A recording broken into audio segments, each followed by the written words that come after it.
Hello everyone, I'm Xiaogang. Okay, let's open the document now. We'll do this work for everyone.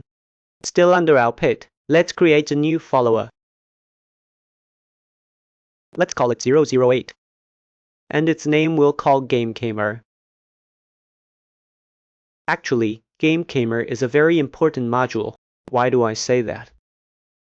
Because what exactly is our 3C? Sensi is actually camera, controller, and character. You can see that placing CAMER here shows the importance of CAMER. Then we'll call it camera map. Actually, we don't need to add map because it already starts with M. Then let's open this map. Okay, let's remove the object behind it in the scene.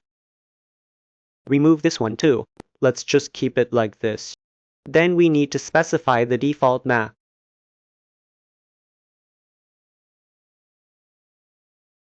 These are all normal operations.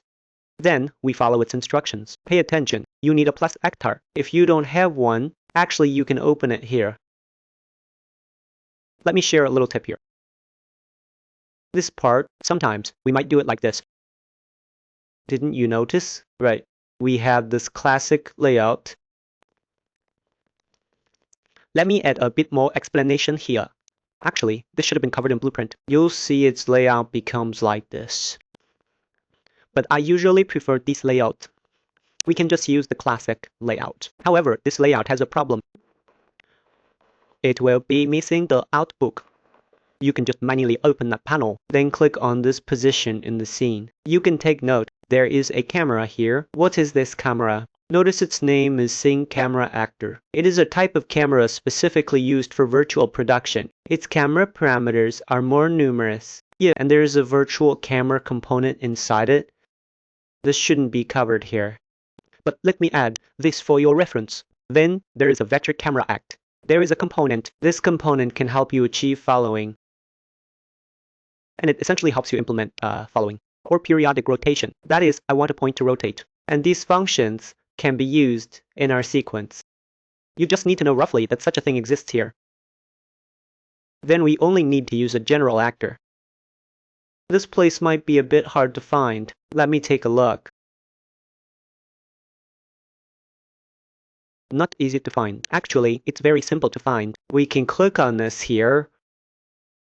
This is sorted here. Then we let the first camera. Let it rotate. Let it rotate like this. Okay. Good. Now let's add a cube. Add a cube. But you can enter some search terms here. No problem. Good. This cube. And pay attention. We can do it here.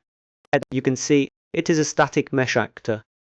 This class is a C++ class. Yes, then this CameraActor, it is also a C++ class. If you want to extend it, can it be extended? Of course, that's no problem. You can find the Sagama Race TOR here. And actually, let's take a look at CameraActor. You might not be here yet. Let's search for it this way. Here we can search for CameraActor. It should start with A. Let's search for a global search. If it's not found, then let's ignore it for now. Actually, note that this actor is this one.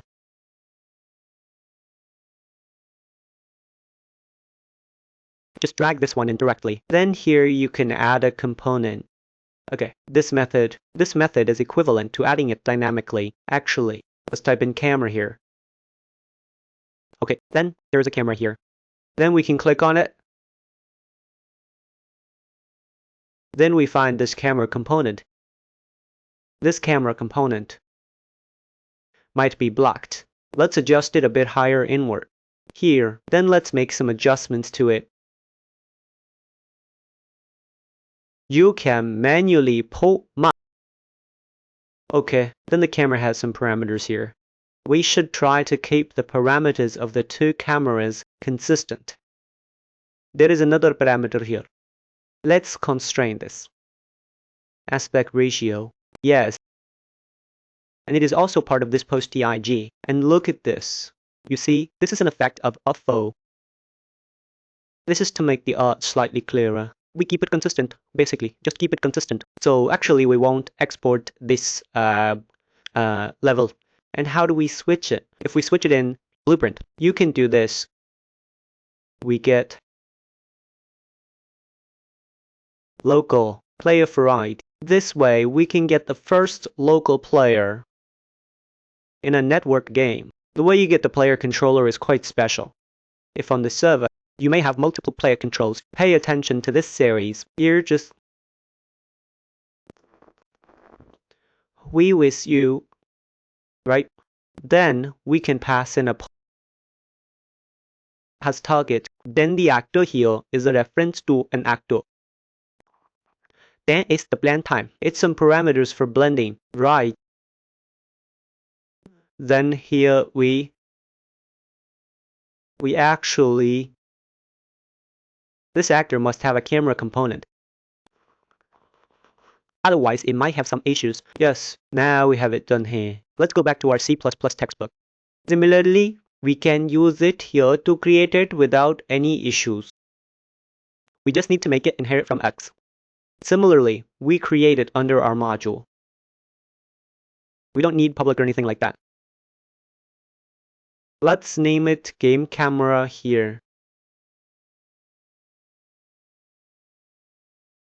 It seems the camera was spelled wrong. Camera is missing one letter. Let's just put it here. And for this name, we'll call it CameraDirector.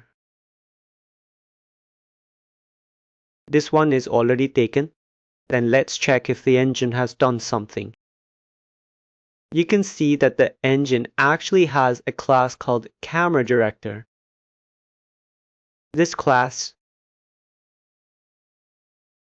has something to it. Let's take a look. It actually has this. It is placed inside a plugin called Sammer. There is a plugin here called Gameplay Camera. Inside this plugin, it may have encapsulated some camera modes for you. So you might not be able to use it directly here. Take a look. This is just a base class. As for how to use or switch it, it might be. Then we can't use this name. Let's call it XD. Now we create this class. Actually, it has already been created at this point, but this blueprint still needs to be reflected. Let's click for. Then let's save it here. Let's close it. Then after it finishes exiting, we reload this project. Okay, the compilation here is actually fine. If you sometimes encounter compilation issues, it means there's a problem here. Why is that? Because you might not have performed this operation. Because it needs to be specified. The path included in this same file. After specifying it, we will only search from this level directory.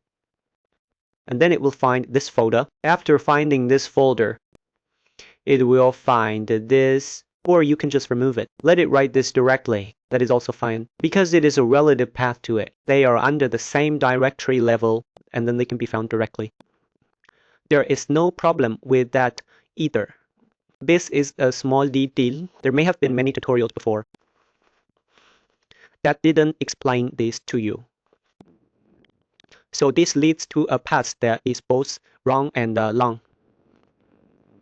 So let's just paste it here. Okay, let's rubric it. Actually, according to variables, in standard learning, variables should be written at the very end. Okay, let's paste it over. Okay, and now we are using this actor type. Actually, sometimes we use something like this. For now, wait until you see the project.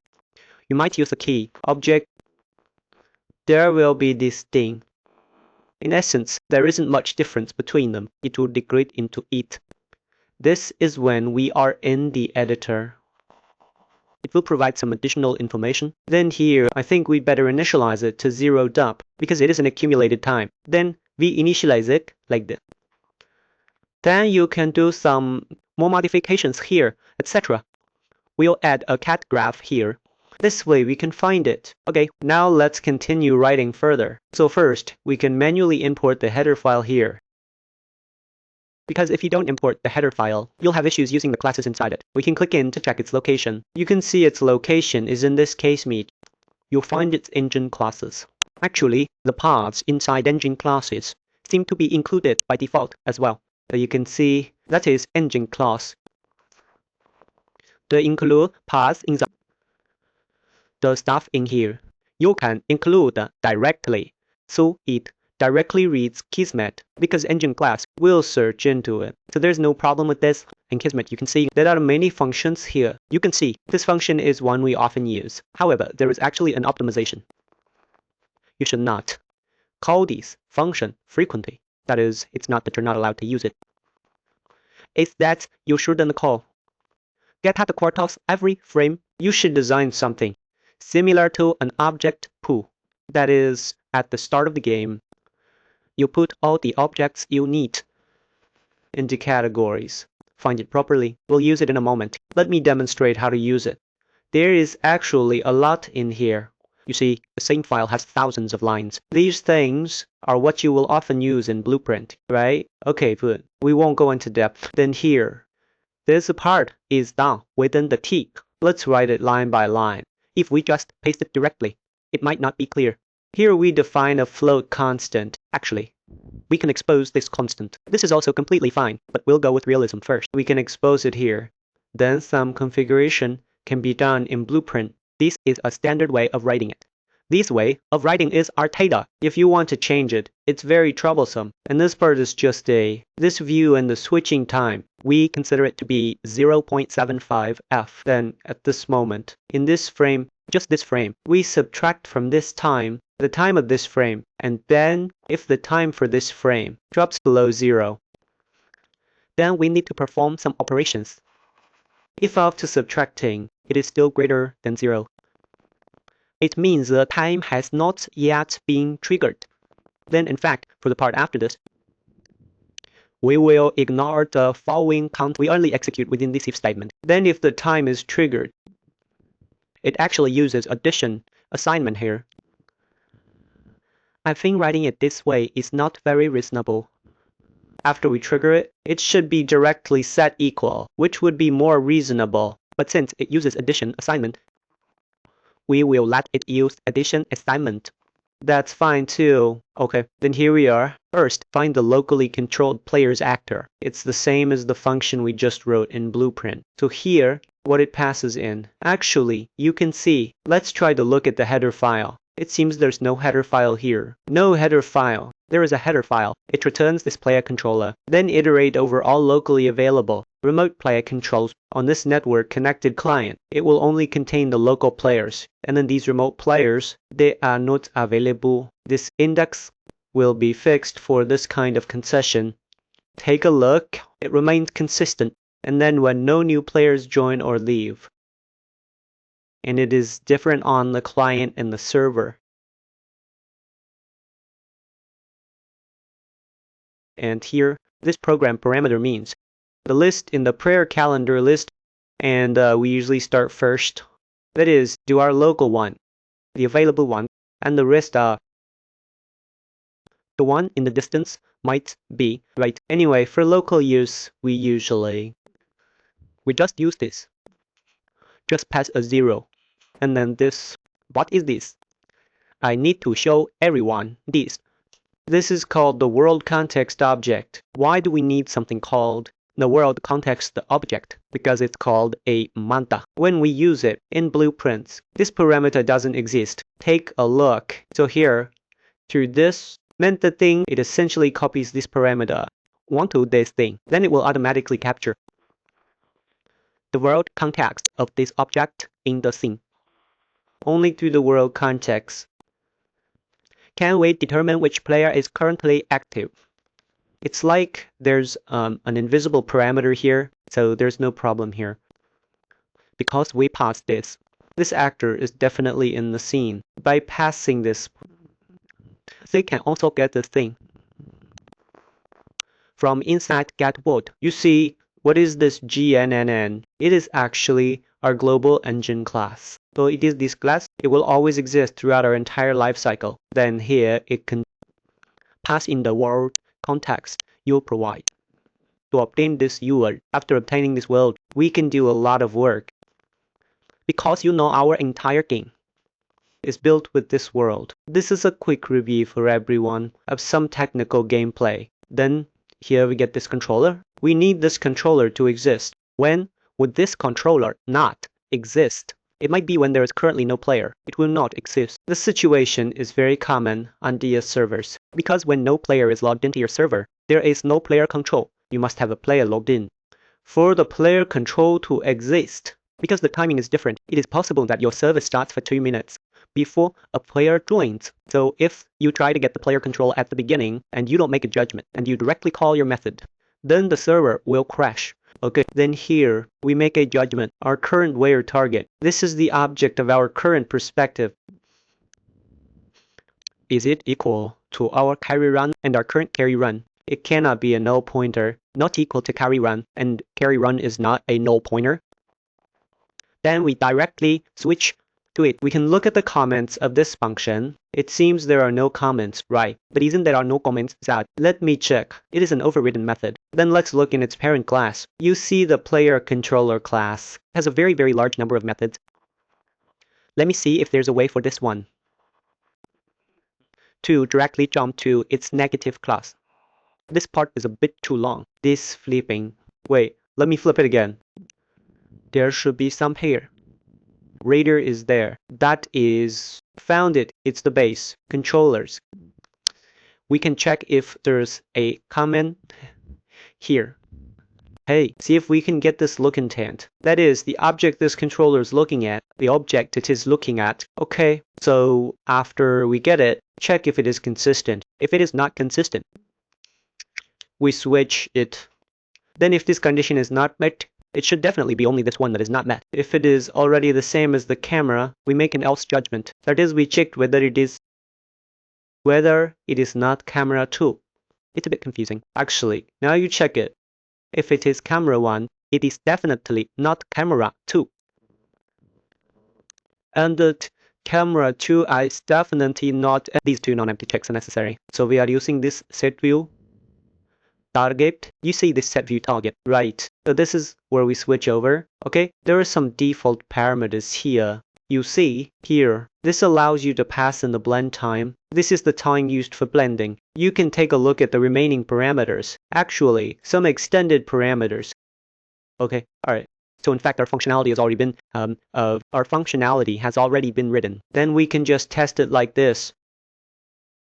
Check again. There should be no problem. Let's start it here.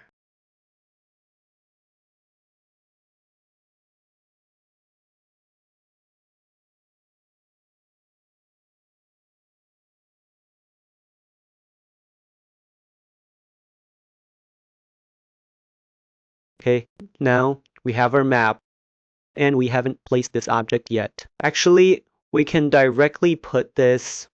Take a look. I can directly put it in, and pay attention. There's a problem here. See, it doesn't have trust4. That means our root node hasn't been processed, but that's not a big deal because but look, you cannot drag it because it doesn't have trust. Then we need to do it here. This is a problem that 80% of UA5 newcomers will encounter. It might be best to create a blueprint class here so that you can specify this in. We create a blueprint class. We put it here. We call it. This is actually our okay. Then we create a blueprint class. Let's check if the position is correct. This position is correct. No problem either. Remember to save. If you don't save, these assets will be lost. Then here you will notice here, this thing, it must capture this thing in the scene. That is, this thing refers to these instances in the scene. So this thing is very easy to make mistakes. The easiest mistake to make is the one called capture RD. See, there is an extra root node here. Pay attention. Here, you can do it like this. Actually, doing it this way is just...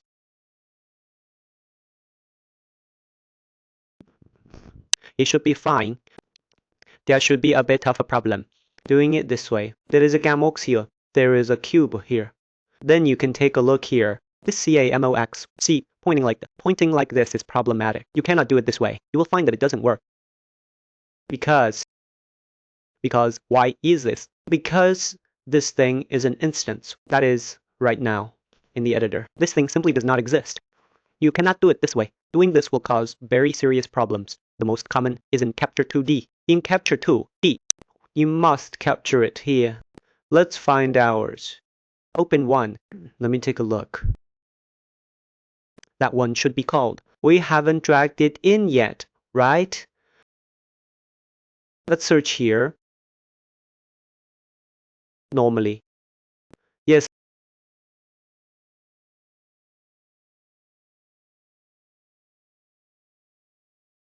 Let's call it DRY. Okay, then this one is correct. Then you can specify this again. So let's specify this camera 1. This is ER1. Set it here to set it to our cube. Okay, no problem. Now let's execute it. It should be 2 seconds, right? You see, it detected a switch. Then after another 2 seconds, it switches back. And pay attention, the second switch is a direct switch. The first one has a blending kind of feel. Good. We've pretty much covered everything here. And then we'll talk about that in the next lesson. What does he mean by this extension?